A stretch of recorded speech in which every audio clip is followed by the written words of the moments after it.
में आप सभी का हार्दिक स्वागत करती हूँ। विषय हिंदी और आज का हमारा जो विषयांक है वे है व्याकरण का एक टॉपिक है जिसका नाम है उपसर्ग। तो छात्र अगले वीडियो में हमने प्रत्यय के बारे में पढ़ा था, आज हम लोग उपसर्ग के बारे में अभ्यास करने वाले हैं। तो सबसे पहले मैं आपको यह बात बता देती हूँ कि यहाँ पे मैंने लिखा है उपसर्ग। तो उपसर्ग का अर्थ क्या होता है कि उपसर्ग शब्द की शुरुआत में लगता है। यह बात आपको बहुत ही अच्छी तरह से समझ लेनी है कि उपसर्ग है वे कहाँ पे लगता है, शब्द के आगे। और जब हम प्रत्यय की बात करते हैं तो प्रत्यय है वे शब्द के पीछे लगता है। तो यहाँ पे मैंने सिर्फ आपको एक ही बात याद रखनी है, उपसर्ग शब्द के आगे, प्रत्यय शब्द के पीछे लगता है। तो हम लोगों ने प्रत्यय के बारे में तो अभ्यास कर लिया है, लेकिन आज हम पढ़ने वाले हैं उपसर्ग के बारे में। तो मैंने यहाँ पे उदाहरण लिखे हैं, आपको ये देखना है। मैंने लिखा है अति, यहाँ पे नहीं देखना है, सिर्फ ये ही शब्द आपको देखना है अति। अति का अर्थ क्या होता है? हाँ, अति का अर्थ होता है ज्यादा, बहुत ही ज्यादा। और क्या होता है? अधिक। तो अति का अर्थ क्या होता है? अधिक। लेकिन कभी ऐसा शब्द होता है बहुत ही ज्यादा होता है तो उसे हम क्या कहते हैं? अतिरिक्त कहते हैं। हाँ, तो यहाँ पे शब्द के आगे क्या लिखा है? अति। तो अति जो शब्द दिया गया है छात्रों, वे हमारा उपसर्ग है। बात समझ में आ गई? शब्द के जो आगे प्रत्यय लिखे गए होते हैं उसे उपसर्ग कहा जाता है। दूसरा है अधि। अधि का अर्थ होता है श्रेष्ठ, ऊपर, इसका जो मतलब होता है। लेकिन अब हम उसका जो उपसर्ग देखें तो क्या है? अधिपति। तो यहाँ पे जो अधि शब्द लिखा है वे उपसर्ग है। तत्पश्चात देखते हैं अनु। अनु का अर्थ होता है समान, पीछे। हम नहीं बोलते, ये उसका अनुचर है, जो उसके साथ आचरण करने वाला, उसके समान आचरण करने वाला अनुचर। तो यहाँ पे शब्दों के आगे अनु शब्द लिखा है तो वे उपसर्ग है, जैसे कि अनुक्रम, अनुरूप, अनुवाद, अनुज। तो इस प्रकार छात्र शब्द के आगे जो लिखा होता है अनु, तो यहाँ पे मैंने आपको तीन बोला, अति, अधि एवं अनु। उसके बाद हम लोग देखते हैं, तत्पश्चात हम देखते हैं, यहाँ पे लिखा है मैंने अब। तो अब का अर्थ क्या होता है? दूर, हीन, अभाव। जैसे कि शब्दों के आगे जो प्रत्यय लगा है वे क्या है? अब, अपभ्रंश, अपशब्द, अपकीर्ति, अपमान, अपवाद। तो इस प्रकार से यहाँ पे अति, अधि, अनु एवं अब, ये चारों उपसर्ग के बारे में हमने बात कर ली। तत्पश्चात हम देखते हैं उसके बाद का उपसर्ग होता है अभि। अभि का अर्थ होता है और, सामीप्य। तो जैसे कि अभिशाप, अभिभावक, अभ्युदय। तो यहाँ पे छात्र आपको क्वेश्चन होगा कि यहाँ तो मैम अभ्युदय है, तो हमारा जो उपसर्ग है वे तो अभि है, लेकिन ऐसा क्यों? लेकिन अभ्युदय जब हम संधि विग्रह करते हैं अभि प्लस उदय, तो जहाँ पे क्या हो जाता है? हमारा उपसर्ग है वे अभि हो जाता है। तत्पश्चात है औ। औ का अर्थ होता है हीन एवं अभाव, अवस्था, अवज्ञा, अवनत, अवगत। तो यहाँ पे क्या उपसर्ग लगा है? अ उपसर्ग लगा है। इसके बाद का उपसर्ग है आ, जिसका अर्थ होता है तप, समेत एवं विपरीत। तो यहाँ पे हम देखते हैं आक्रोश, आकर्षण, आजन्म। तो ये सारे ऐसे शब्द दिए गए हैं कि जिसके आगे उपसर्ग लगे हुए हैं। इसमें आपको ज्यादातर याद रखने वाला कौन सा शब्द है? अति, अधि। तो ये जो दोनों शब्द है वे जो उपसर्ग है वे ज्यादातर आपको एग्जाम में पूछे जाते हैं। तो यहाँ पे हमने बात की अति, अधि, अनु, अब, तत्पश्चात के अभि, औ, आ। ये जो सारे उपसर्ग है वे शब्दों के आगे लगते हैं। इसके बाद का हम उदाहरण आगे देखेंगे। तत्पश्चात छात्र हम आगे के उपसर्ग के बारे में बात करेंगे। तो यहाँ पे लिखा है उद, उद। तो तो ये दोनों आपको याद रखना है। इसका अर्थ होता है उन्नति एवं श्रेष्ठ। तो यहाँ पे है उत्कर्ष, तो यहाँ पे जो उत प्रत्यय है जिससे बना है उत्कर्ष, उत्कर्ष में कौन सा उपसर्ग लगा है, तो वे है उत। तत्पश्चात है उत्पन्न, उद्गम, तो ये जो उद उपसर्ग है वे है उद्गम, उद्देश्य, उत्थान। तो यहाँ पे उत्थान में भी उत प्रत्यय लगा हुआ है। इसके बाद हम देखते हैं उप। उप का अर्थ होता है निकट, गौण, छोटा, ऐसा हम अर्थ ले सकते हैं। तो यहाँ पे इससे बनता है उपस्थिति, उपनिवेश, उपयोग, उपवेद, उपदेश। तो ये सारे शब्द है जिसके आगे उप उपसर्ग लगा हुआ है। इसके बाद हम देखते हैं दूर एवं दुष, मोस्ट टाइमली शब्द है। यहाँ पे छात्र आपको उपसर्ग देखना है, दूर एवं दुष, तो जिसका अर्थ होता है बुरा, दुष्ट, कठिन, ऐसे हम आदि उसके अर्थ ले सकते हैं। तो यहाँ पे है दुर्दशा, दुर्दशा में क्या बनता होता है, दूर, तो यहाँ पे ये दूर हो जाएगा। तत्पश्चात है दुर्वस्था, दुष्कर्ष, तो यहाँ पे दुष वाला जो ये एक शब्द दिया गया है दुष्कर्ष, तो यहाँ पे देखा उद, उद, उप, दूर, दुष, ये सारे उपसर्ग। इसके बाद हमें यहाँ पे देखना है नी उपसर्ग। नी का अर्थ होता है नीचे एवं भीतर। तो इसके बारे में हम देखते हैं। तो यहाँ पे है निपात, निवास, निम्न, निषेध। तो ये सारे जो शब्द है जिसके आगे नी उपसर्ग लगा हुआ है। तत्पश्चात दिया गया है निस एवं नीर। तो ये भी मोस्ट टाइम भी है, निस एवं नीर प्रत्यय है, उपसर्ग है।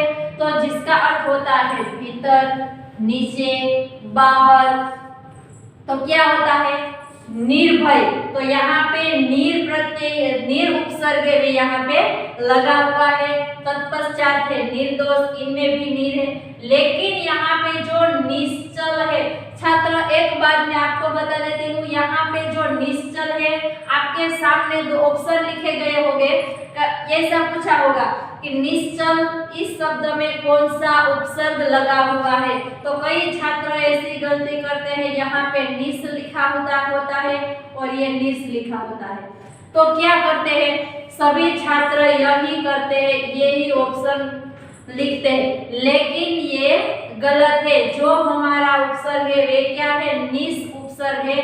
इसीलिए जो छोटा वाला स है वे ही आपको लिखना है। उसके बाद है परा। परा का अर्थ होता है पीछे, उल्टा, अनादर। तो यहाँ पे जो उपसर्ग लगाकर शब्द बनते हैं वे है परागत, परामर्श, पराभूत। तो छात्र यहाँ पे हमने ऐसे ही कुछ उदाहरण देखे कि जिसके आगे उपसर्ग लगते हैं, तो वैसे भी हमें कई आगे उदाहरण देखना है। इसके बाद हम उसके आगे का उदाहरण देखते हैं। यहाँ पे लिखा है परी। परी का अर्थ होता है आसपास, चारों ओर, परी। तो यहाँ पे जो परी आसमान में होती है वे परी की बातें यहाँ पे नहीं हो रही है। परी यानी कि हमारे जो आसपास होते हैं वे सब। तो यहाँ पे है परिधि, परिमाण, परिधान। तो ये शब्द के आगे क्या लगा है, उपसर्ग। वे उपसर्ग क्या है, परी। तत्पश्चात है प्र उपसर्ग लिखा है, प्र। तो प्र का अर्थ होता है अधिक, आगे, ऊपर। तो यहाँ पे लिखा है प्रलय, प्रपंच, प्रयोग। ये सारे शब्द है जिसके आगे प्र उपसर्ग लगा हुआ है। तत्पश्चात है प्रति। तो इसका अर्थ होता है और, विरोध। तो यहाँ पे है प्रतिफल, प्रत्येक, प्रतिदिन, प्रतिध्वनि। हाँ, यहाँ पे लिखा है प्रत्येक। ये आपको बहुत ही अच्छी तरह से याद रखना है। तो आपको ऐसा होगा कि यहाँ तो प्रति लिखा है, ये सारे शब्द है जिनमें लिखा है प्रतिफल, प्रतिदिन, प्रतिध्वनि, लेकिन यहाँ पे तो प्रत्येक है। तो फिर वहां पे भी क्यों उपसर्ग लगाया जाएगा। लेकिन यह बात आपको बहुत ही अच्छी तरह से याद रख लेनी है छात्र कि यहाँ पे जो मैंने प्रत्येक शब्द लिखा है तो इसमें भी प्रति उपसर्ग ही आता है। तो आपको होगा कि कैसे ऐसा होता है। तो अगर आप संधि विग्रह करेंगे तो प्रति शब्द है तो हम इसका क्या करेंगे, प्रति प्लस एक, तो क्या बन जाएगा, प्रत्येक। समझ में आ गई बात। तो यहाँ पे जो प्रति प्रत्यय लिखा हुआ है वे हमारा प्रत्येक शब्द में लगता है। इसके आगे हम देखते हैं वी। वी का अर्थ होता है भिन्नता, भिन्नता। तो यहाँ पे विभिन्न, विभाग, व्यर्थ, विशेष, विभाजित। हाँ, यहाँ पे आ गया व्यर्थ। जिस प्रकार यहाँ पे क्या हुआ था, प्रति प्लस एक होता क्या था, प्रत्येक। तो उसी प्रकार व्यर्थ का हम संधि विग्रह करते हैं तो वे हो जाता है वी प्लस अर्थ, तो वे बन जाएगा व्यर्थ। तो इसी प्रकार छात्र ये जो वी प्रत्यय है वे कहाँ पे लगता है, व्यर्थ में वी प्रत्यय लगता है। ये बात आपको बहुत ही अच्छी तरह से समझ लेनी है। तत्पश्चात है सम, सन। ये भी मोस्ट आईएमपी है, सम, सन। तो वे क्या हो गया, उसका अर्थ होता है सुंदर, सहज, पूर्ण। तो यहाँ पे कुछ शब्द लिखे संतृप्त, तो यहाँ पे क्या होता है, संतृप्त। इसके बाद है संन्यास, तो इसमें बिना प्रत्यय। संपर्क, तो यहाँ पे सम प्रत्यय आता है। संगम, तो यहाँ पे न प्रत्यय। संवाद, तो म प्रत्यय आता है, यानी कि उपसर्ग लगते हैं। तो छात्र अब आपको यहाँ पे कुछ गलती दिखाई देती हो, कुछ ऐसा होता तो मैंने सही ही लिखा है, मैं फिर भी आपको बता देती हूँ। यहाँ पे मैंने लिखा है संन्यास। तो संन्यास क्या होता है, कभी सब लोग ऐसे लिखते हैं संन्यास, कुछ लोग ऐसे लिखते हैं संन्यास। तो ये दोनों शब्द है वे गलत है, लेकिन यहाँ पे जो लिखा है संन्यास यही उसकी सही वर्तनी है। आपको एक बात बहुत ही अच्छी तरह से ध्यान रखना है कि जब भी आप लोग संन्यास लिखते हो तब इस पे स के ऊपर अनुस्वार ही करना है और यहाँ पे न ही य के साथ जोड़ना है। तो यही आप लोगों की वर्तनी है वे सही होगी। समझ गए? इसीलिए यहाँ पे सम और सन उपसर्ग लगे हुए हैं। तत्पश्चात हम देखते हैं सु। सु यानी कि सहज, अच्छा, इसका अर्थ होता है।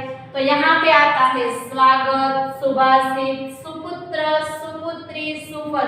तो क्या मिला हमें, स्वागत शब्द ऐसा लिखा है, स्वागत लिखा है, तो यहाँ पे हमें पता चलता है इसके आगे तो सु नहीं है, यहाँ सब शब्दों के आगे जो हमारा उपसर्ग लिखा है सु लिखा है। हाँ, लेकिन यहाँ पे तो स्वागत लिखा है, तो स्वागत का क्या होता है, यहाँ पे मैं आपको बता देती हूँ, सु प्लस आगत। जब हम इसकी संधि विग्रह करते तो हमें क्या मिलता है, सु।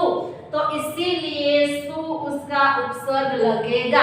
तो छात्र कभी कभी ऐसा होता है संधि विग्रह करते वक्त ही हमें प्रत्यय के बारे में पता चलता है। आगे के उदाहरण के बारे में हम बात करेंगे। तो यहाँ पे उपसर्ग लगे हुए हैं, वे है अ एवं अन उपसर्ग। तो इसका क्या अर्थ होता है, रोकना, निषेध, अभाव। तो कौन सा उपसर्ग लगते हैं और जिसके कारण शब्द बनता है, तो यहाँ पे है अभाव, अनोखा, अनपढ़, अनबना। तो यहाँ पे अ लगा हुआ है और ये जो तीन शब्द लिखे हैं तो इसके आगे अन उपसर्ग लगा हुआ है। तत्पश्चात है अध। अध का अर्थ होता है अपूर्ण होता है, जो आधा भरा होता है, अपूर्ण, जो पूरी तरह से पूर्ण नहीं है वे। तो वे क्या है, अधपका, अधकहा। तो जो हमें आदि कही हुई बात होती है तो हम उसे क्या कहते हैं, अधकहा कहते हैं। अधपका, जो पूरी तरह से खाने योग्य हमें जो कुछ नहीं मिला है तो वे अधपका है, कच्चा। इसके बाद है उन। तो उन क्या होता है, एक कम, जिसका अर्थ होता है एक कम होता है। तो 59, 60 में एक कम, तो वे क्या बन जाता है, 59। 19, 20 में एक कम, वे बन जाता है 19। 29, 30 में एक कम, वे बन गया 29। और 49, 50 में एक कम, वे बन जाता है 49। तो इसी प्रकार अ, अन, अध एवं उन ये सारे हमारे उपसर्ग है। इसके बाद हम देखते हैं बिन। बिन है तो बिन का क्या अर्थ होता है? निषेध, अभाव, विशेष। तो यहाँ पे क्या है? बिन ब्याहा, बिन जाने, बिन देखा, तो ये सारे इसके शब्द के आगे उपसर्ग लगा है। इसके बाद है कम। कम का अर्थ होता है थोड़ा, थोड़ा। तो यहाँ पे कम समझ, बहुत ही कम समझ होती है, थोड़ी बहुत ही समझ होती है, तो वे क्या बनता है? कम समझ। इसके आगे है कमजोर, जो ज्यादातर ताकत वाला नहीं है, वे कैसा है? कमजोर है। तो यहाँ पे कम प्रत्यय कम उपसर्ग लगता है। तत्पश्चात है खुश।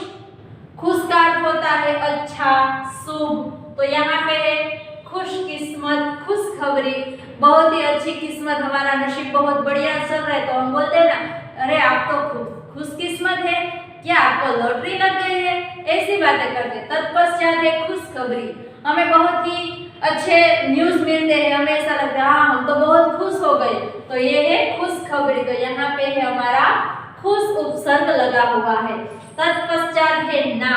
ना का अर्थ होता है अभाव, तो यहाँ पे नाराज, नासमझ, नादान।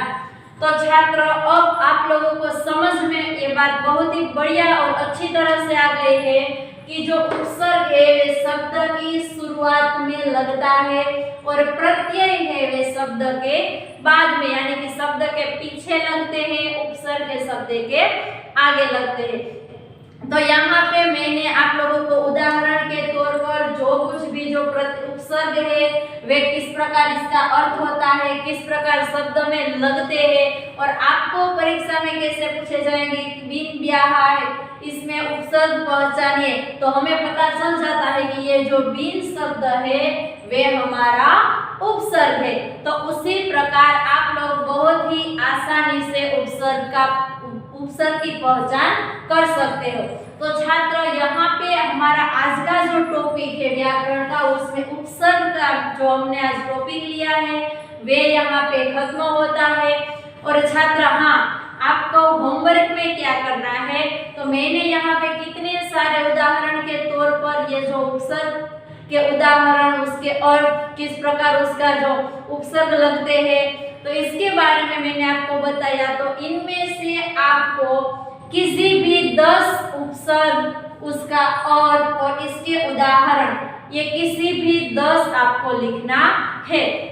वीडियो में से देखकर किसी भी 10 उदाहरण, उपसर्ग एवं उसका अर्थ। लेकिन हाँ, आप जब लिखने की शुरुआत करते हैं तो क्या करना है? सबसे पहले उपसर्ग, इसके बाद उसका अर्थ। उपसर्ग शब्द की शुरुआत में लगता है, ऐसा लिखकर आपके चॉइस के मुताबिक आपको क्या करना है? किसी भी 10 उदाहरण, उपसर्ग और इसका जो हमने उपसर्ग लगाकर जो शब्द बनाया है वे आपको एक बार होमवर्क में करना है।